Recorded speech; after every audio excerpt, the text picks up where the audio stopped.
Waste Asia में युद्ध चल रहा है। आज करीब उसके कितने 80 दिन होने वाले हैं। ठीक है, 28 फरवरी को ये युद्ध की शुरुआत हुई। भारत एक ऐसा देश है विश्व भर में जिसमें ना कच्चे तेल की, ना पाइप नेचुरल गैस की, ना एलपीजी की कोई कमी हमने होने दी। इस समय कंपनियों का 1000 करोड़ का एक दिन में ओएमसी जो है वो लॉस हो रहा है। अंडर रिकवरी तो और भी ज्यादा। देखिए, ये दिशा की दूसरी बैठक है जिसमें मुझे भाग लेने का सौभाग्य मिला। सारी जो डिस्ट्रिक्ट की में योजनाएं जो इम्प्लीमेंट होती है उसकी रिव्यू डीएम साहब ने ऐसा बोला है। डीएम साहब ने उसका एक स्टेटस रिपोर्ट दिया। ये स्टेटस रिपोर्ट जो है 120 पेज की है, जिसमें सारी योजनाएं में इम्प्लीमेंटेशन कितनी हुई है, जहां कुछ कमी है उस पर चर्चा हुई। इसके अलावा जो माननीय विधायक और सांसद हैं हमारे कोलीग्स, उन्होंने कुछ नए मुद्दे, कुछ ऐसे विषय हैं जो पहले जिनके बारे जिक्र हुआ था यहाँ पे, जिसपे थोड़ी डिस्कशन हुई थी, उस पे एक्शन लेना है। तो हमने कुछ अच्छे निर्णय लिए हैं। एक, हमने ये कहा कि जो भी यहाँ पे पॉइंट्स उठाए जाते हैं मिनट्स में तो आएंगे ही, जो इश्यू होगा किस योजना के बारे में, उसके अलावा एक चेकलिस्ट भी होनी चाहिए कि ये उससे उठाया जाए। जैसे पिछली मीटिंग में ये कहा गया कि एक ग्रामीण क्षेत्र में एक स्थान ऐसा है जहां पे दुर्घटना, एक्सीडेंट ज्यादा होते हैं, तो वो क्या जो एनएचएआई के रिप्रेजेंटेटिव, उन्होंने ये बताया कि हमारा एक सड़कों पे सेफ्टी ऑडिट चल रहा है। तो हमने कहा कि उस चेक करिए, उसमें अगली बार ज्यादा स्पेसिफिकली बताइए। और हर ये दिशा कमेटी की मीटिंग हर 2-3 महीने में करेंगे, इससे साल में 3-4 कमेटी की मीटिंग्स हों। और मुझे ये खुशी है कि जो एटमॉस्फेयर है बहुत कोऑपरेटिव रहा। ये हमारे मित्र लोग हैं समाजवादी पार्टी के, वो कहते हैं लड़ाई दिल्ली में करेंगे। मैं दिल्ली में भी लड़ते नहीं हमसे, वैसे देखा जाए तो हमारी वो खिंचाई करने की कोशिश करते हैं थोड़ी सी, पर कुछ हमारी तरफ से चिंता के विषय हैं। आप देखिए, ये जो वेस्ट एशिया में युद्ध चल रहा है, आज करीब उसके कितने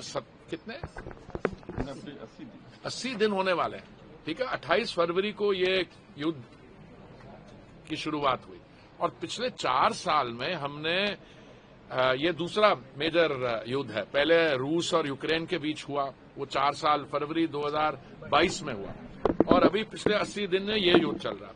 तो इसमें कई हमारे पास नई समस्याएं जिनका सामना करना पड़ता है। तो मुझे बहुत खुशी है आपको ये बताते हुए कि भारत एक ऐसा देश है विश्व भर में जिसमें ना कच्चे तेल की, ना पाइप नेचुरल गैस की, ना एलपीजी की कोई कमी हमने होने दी। ऐन समय पे माननीय प्रधानमंत्री जी ने निर्णय लिए।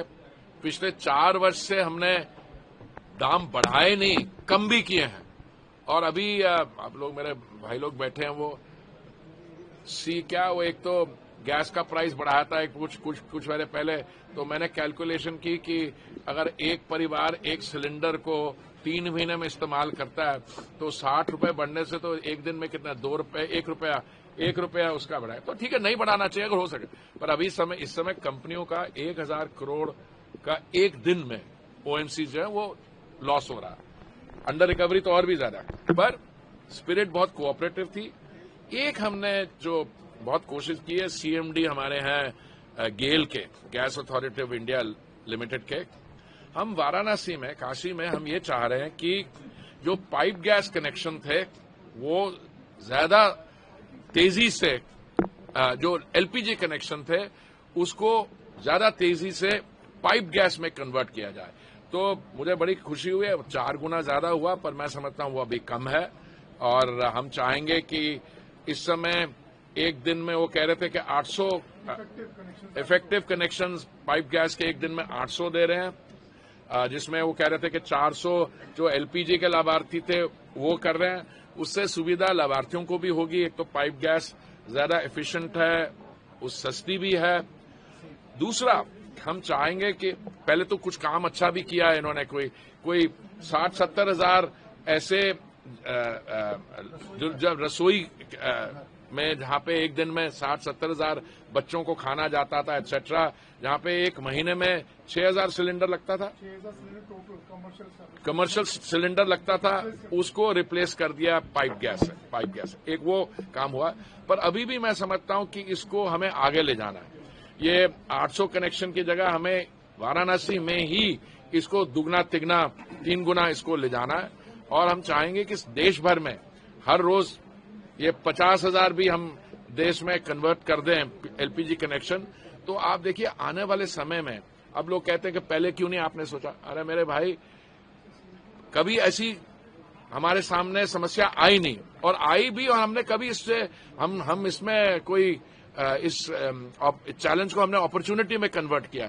और एक देश है जहां पे दाम हमने कम करते रहे और कहीं कमी नहीं है एलपीजी की। या कभी कभी आइसोलेटेड रिपोर्ट्स आती हैं कि किसी जगह में क्यूज लग गए। क्यों? किसी ने क्या सोचा, थोड़े लोगों ने होर्डिंग की कोशिश की, थोड़ी ब्लैक मार्केटिंग की कोशिश की, वो भी हमने बहुत डिस्ट्रीब्यूटर्स को भी डिस्ट्रीब्यूटरशिप्स को कैंसिल किया। वाराणसी में pipe gas, natural gas, petrol diesel की कोई समस्या नहीं है, सब जगह आउटलेट्स है। देश में बाकी जगह भी है, पर आज की मीटिंग मेरे लिए बहुत एक पर्सनली बहुत सेटिस्फाइंग थी। क्यों? इसलिए क्योंकि स्पिरिट कोऑपरेटिव है। जो सवाल उठाए गए, मैं समझता हूं ये सवाल उठाने लायक है, और एमपीज का और एमएलएस का ये हक बनता है उठाए। और डिस्ट्रिक्ट एडमिनिस्ट्रेशन का भी मैंने देखा, बाय एंड लार्ज जो अधिकारी गण है, हमारे अधिकारी लोग हैं, उन्होंने भी जो जवाब दिए हैं, कुछ कमियां थी जो हम इसको करेक्ट करेंगे प्रोसेस के द्वारा। बहुत बहुत धन्यवाद। रोपवे और जो स्टेडियम है, इसको हम लोग कब तक उम्मीद करें कि अगस्त 15 तक। अरे भैया, रोपवे और स्टेडियम की बात करो, परसों मैं माननीय मुख्यमंत्री जी के साथ था गोरखपुर में, वहां पे वो 30,000 व्यू स्पेक्टेटर्स का वो कैपेसिटी बढ़ भी सकती है। एक इंटरनेशनल लेवल का क्रिकेट स्टेडियम बन रहा है। तो यूपी में काम तो दबा के हो रहा है।